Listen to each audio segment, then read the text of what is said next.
Jadi dalam mazhab Syafi'i ada 4 perkara yang disepakati membatalkan wuduk. Pertama, seseorang itu keluar sesuatu dari kemaluannya, sama ada cecair ataupun angin yang datang dari kemaluan hadapan atau kemaluan belakang, maka terbatallah wuduknya. Sama ada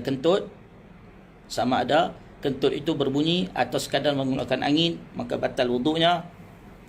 Sama ada keluar sesuatu cecair dari kemaluan depan atau kemaluan belakang, maka batallah wuduknya.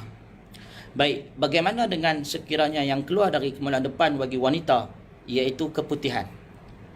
Jawapannya ialah para fuqaha mengatakan keputihan membatalkan wuduk, kecuali seseorang yang datang keputihan itu disebabkan sakit, maka dia hanya perlu berwuduk sekali sahaja. Kemudian jika keluar keputihan itu berterusan, maka dia tidak perlu mengulangi wuduknya, namun dia hanya dapat mengekalkan wuduknya untuk satu ibadat sahaja. Maknanya dia ambil wuduk untuk solat asar, maka selepas dia ambil wuduk keluar lagi keputihan, maka tidak perlu diulangi wuduk tersebut, cukup dia solat dengan wuduk yang telah diambil sebelumnya tadi. Tetapi wuduknya itu hanya dapat digunakan untuk solat itu sahaja. Sekiranya dia ingin membaca Al-Quran, maka dia perlu mengambil wuduk yang baru, dan jika masuk waktu maghrib, dia perlu memperbarui wuduknya. Orang-orang yang seperti ini, wuduknya tidak boleh disimpan. Baik, itu satu. Yang kedua, bagaimana kalau keluar daripada kemaluan depan dan kemaluan belakang peluh? Maka peluh tidak termasuk perkara yang membatalkan wuduk. Selalu kadang-kadang kita di pakaian dalam kita rasa basah, sebenarnya itu adalah peluh. Maka jika tidak pasti peluh ataupun bukan, maka apabila ada kekeliruan,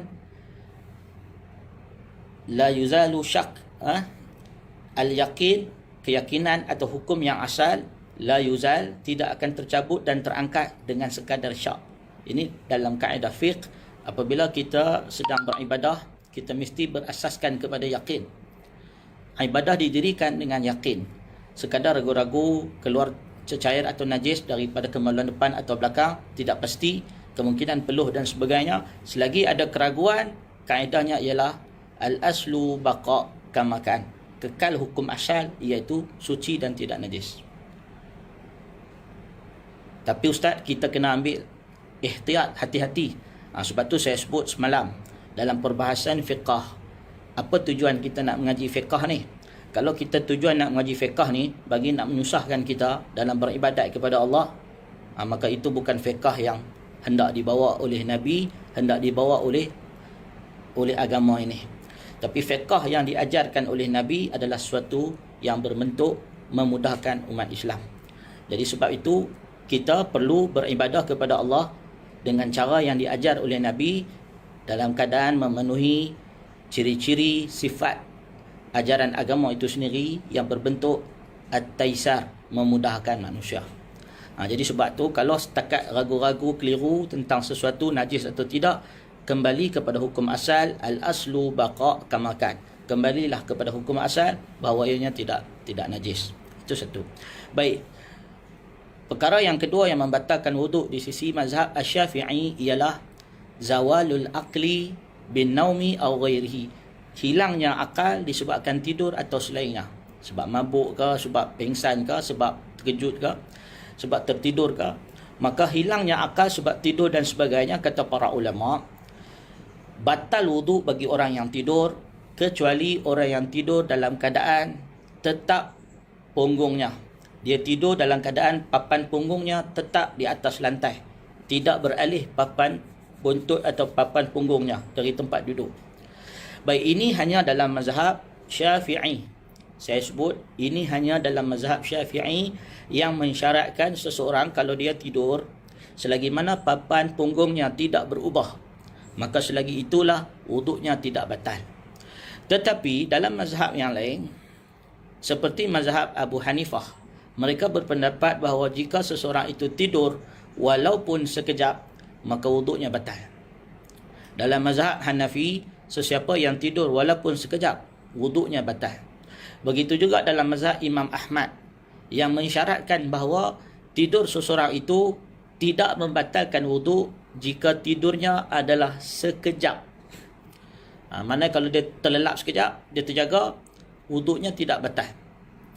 Syarat sekejap tu maknanya dia tertidur dalam keadaan dia sempat terjaga sebelum berlaku apa-apa pada diri dia. Maknanya dia rasa dia tak sempat nak kentut lagi, tak sempat nak buang najis, atau tak sempatlah tertidur itu dia melakukan perkara-perkara yang dianggap boleh membatalkan wuduk. Sekejap sangat dia tertidur, maka tidaklah membatalkan wuduk.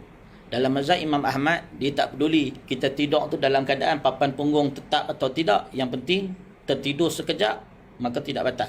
Kalau tertidur lama sekalipun papan punggung tidak berubah, tetap batal dalam mazhab Imam Ahmad. Manakala dalam mazhab Maliki berpendapat seseorang yang tidur dalam keadaan dia sedar ataupun mengetahui dia tertidur sekejap atau dia tertidur dalam keadaan dia sedar dan dia mengetahui bahawa tidurnya itu tidak melakukan perkara-perkara yang membatalkan wuduk seperti menyentuh kemaluan atau seperti kentut, membuang angin dan sebagainya, maka tidurnya tidak dianggap membatalkan wuduk. Bergantung kepada setiap orang, individu itu. Tidurnya, dia menguasai tidurnya ataupun tidak. Maksudnya dia mampu sedar atau tidak dalam tidurnya. Kalau dia tidur dan dia sedar, dia tidur tu dia tak buat apa-apa yang boleh membatalkan wuduk, maka wuduknya tidak batal. Itu sebahagian fuqaha dalam mazhab Maliki berpendapat sedemikian. Manakala dalam mazhab Syafi'i, batal atau tidak wuduk seseorang ketika tidur bergantung kepada duduknya. Sekiranya papan buntutnya atau punggungnya itu tidak berubah tempat, maka tidak dianggap batal. Baik, itu adalah perkara yang kedua yang disebut sebagai zawalul aqli bin naumin aw ghairihi. Batal wuduk disebabkan tidur atau hilangnya akal kerana benda-benda lain. Pengsan, sepakat para ulama dalam mazhab Syafi'i, wuduknya batal. Baik, yang ketiga ialah iltiqa, bersentuhan. Basyaratai, dua orang lelaki dan dua orang, iaitu rajulin wa imra'atin, bertemunya dua orang lelaki dan perempuan, bersentuhan lelaki dan perempuan yang telah dewasa, yang telah baligh, yang ajnabi, min ghairi hailin, dalam keadaan tidak ada bekas atau sesuatu yang melapik sentuhan mereka, maka batal wuduk. Baik, suka sekali saya sebut sahabat-sahabat yang dikasihi sekalian, ini perkara yang membatalkan wuduk. Laki dan perempuan yang telah dewasa, laki dan perempuan yang bukan mahram, ajnabi, sekiranya mereka bersentuhan tidak ada lapik, maka wuduknya mereka batal. Wuduk mereka batal. Tetapi sekiranya ada lapik, wuduk mereka tidak batal, namun tidak bermakna tidak berdosa.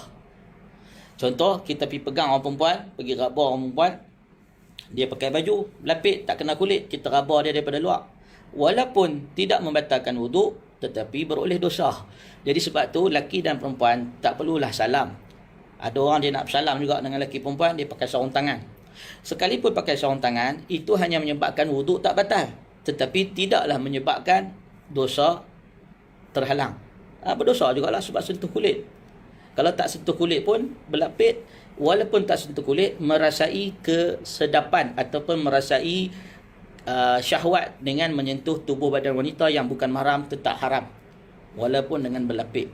Sebab tu kita kena faham perkara dalam